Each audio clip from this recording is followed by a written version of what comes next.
bonjour, bonsoir à tous. J'espère que vous allez très bien, que Dieu vous bénisse abondamment. Et je viens vous souhaiter la bienvenue dans la cuisine d'inspiration, saveurs culinaires.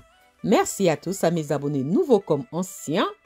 Aux anciens, merci d'être encore là, fidèles au poste. Et aux nouveaux, je vous souhaite la bienvenue sur ma chaîne. Aux visiteurs et à ceux qui font un bref passage sur ma chaîne, je vous remercie de tout cœur de votre passage.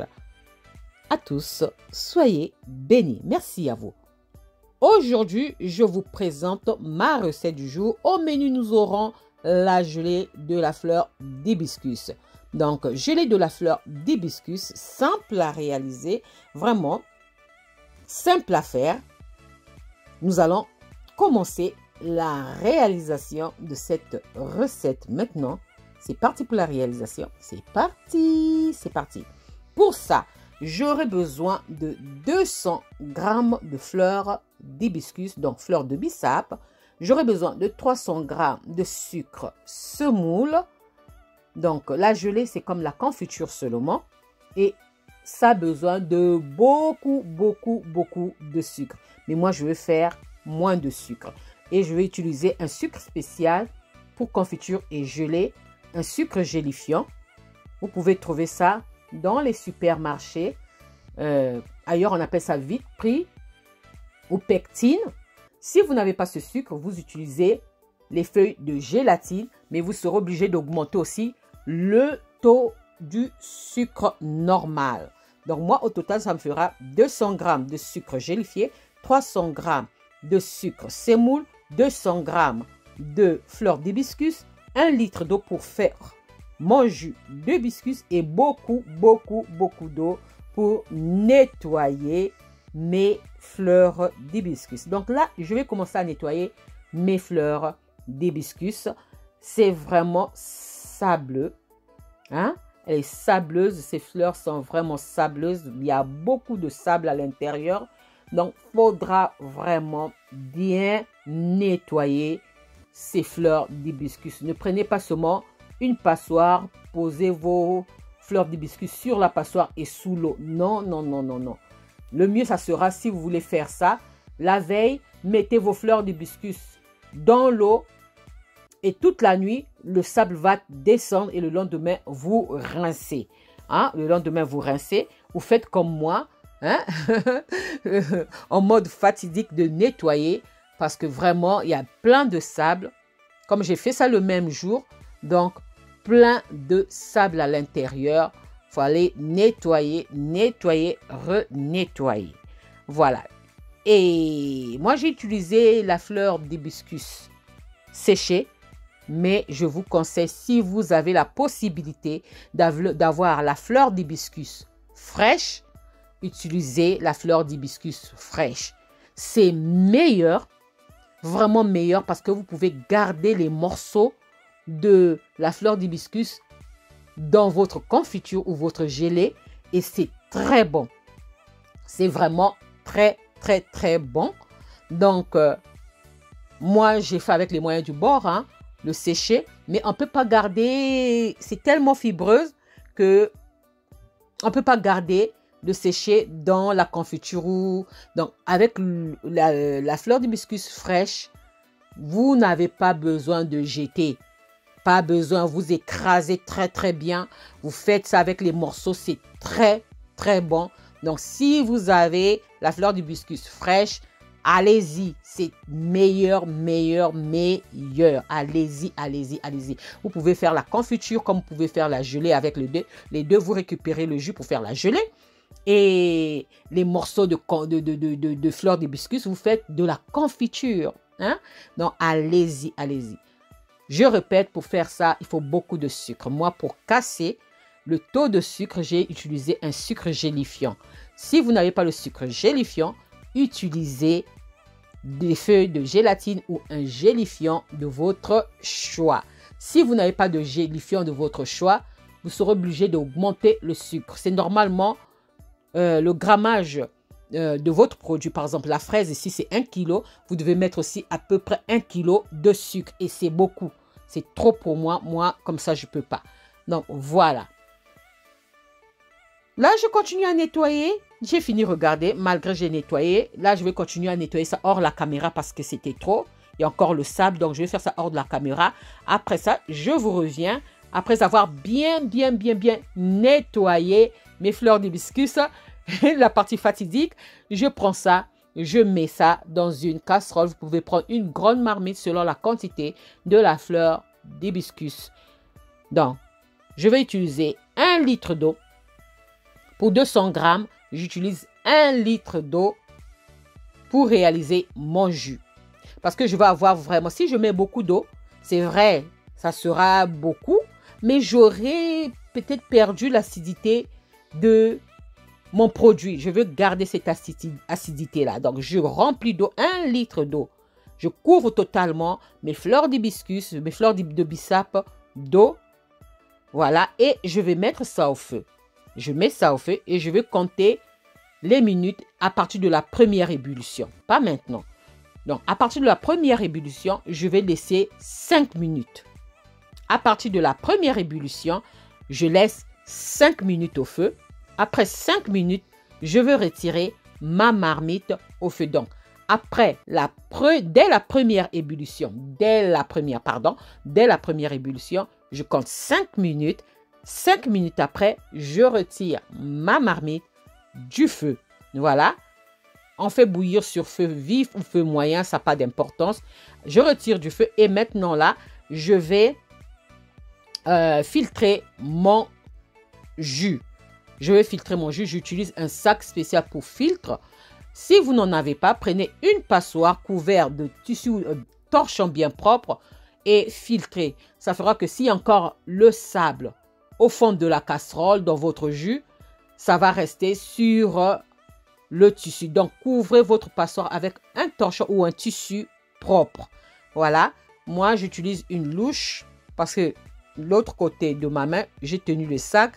Donc, je ne peux pas soulever ma marmite et verser. Donc, j'utilise une louche pour verser mon liquide dans mon sac à filtre.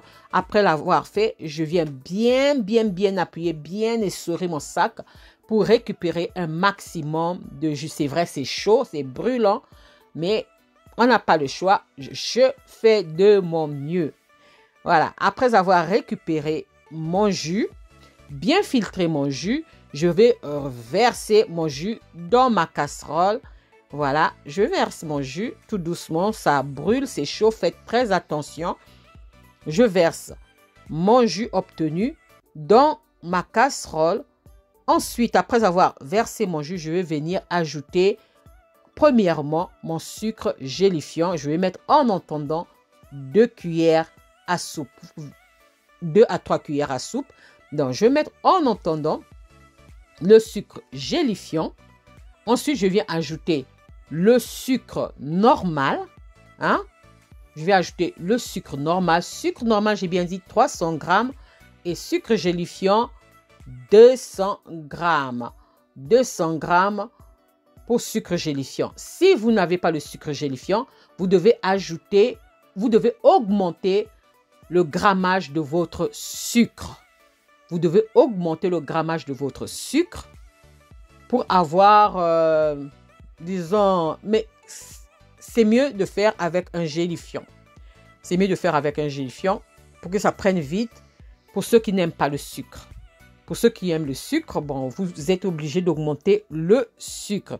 Je mélange très bien après avoir ajouté mes 2 sucres, donc le sucre gélifiant et le sucre sémoule.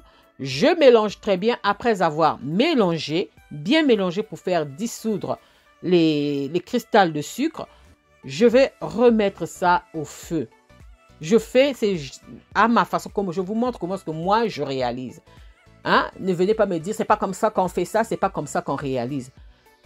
À la fin, on a le même résultat. Moi, je vous montre comment est-ce que moi je réalise ma gelée. Donc, je remets ça au feu. Dès la première réduction, je viens rajouter le reste de mon sucre. Je vous ai dit 200 grammes. 200 grammes, 200 grammes. Donc, je viens ajouter le reste de mon sucre. J'ai coupé à la fin pour que ça ne soit pas trop long. J'ai coupé.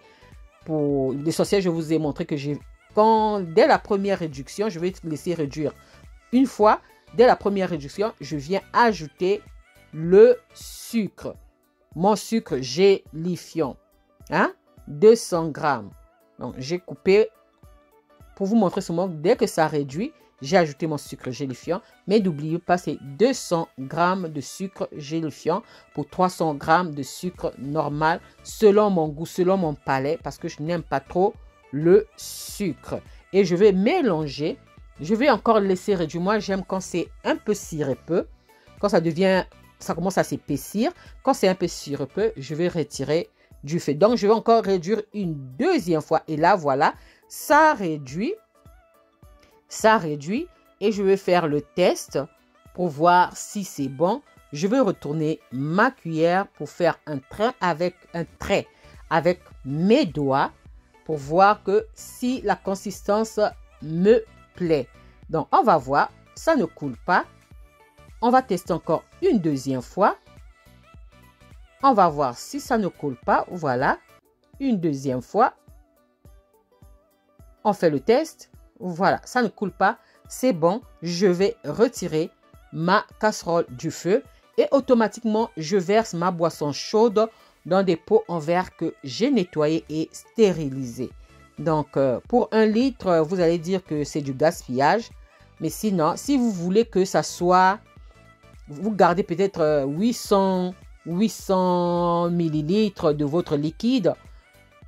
Mettez beaucoup de sucre ou beaucoup de gélifiant pour que ça puisse... vous ne puissiez pas réduire le liquide. OK? Je ferme aussitôt mes pots et aussitôt je retourne mes pots. Ça fera office de fixation de mes couvercles et pour la conservation. Donc, ça fait un système de stérilisation pour la conservation hors du frigo. Quand ça se refroidit, je prends ça, je mets ça au frigo.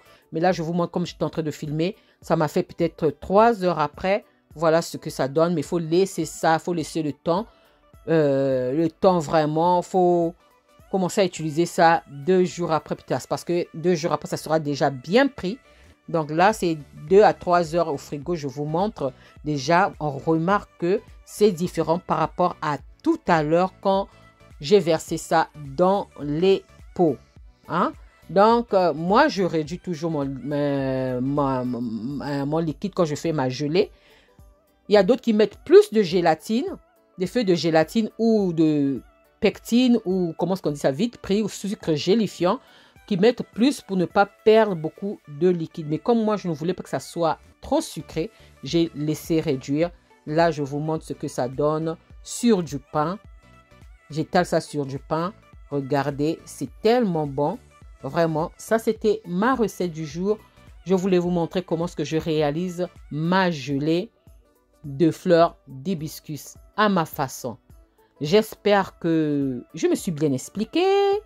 Bien exprimé. Et j'espère aussi que la recette et la vidéo vont vous plaire. Si la recette et la vidéo vous ont plu, alors mes amis, n'oubliez pas de liker, de partager et de vous abonner à ma chaîne. Regardez-moi ça. Je vous souhaite un bon appétit et une bonne dégustation. À vous de jouer. Vous pouvez faire plusieurs recettes avec, sucré comme salé. Vous pouvez faire des smoothies avec. Moi, parfois, je prends ça, je mets ça dans le verre, je verse l'eau bien glacée et je tourne, je bois. Comme du sirop. Donc, vous pouvez faire plusieurs recettes avec. Regardez la consistance 2 à 3 heures après. Comme je n'ai pas mis beaucoup de sucre, mon sucre gélifiant, je n'ai pas aussi trop utilisé, donc je n'aurai pas une consistance bien épaisse.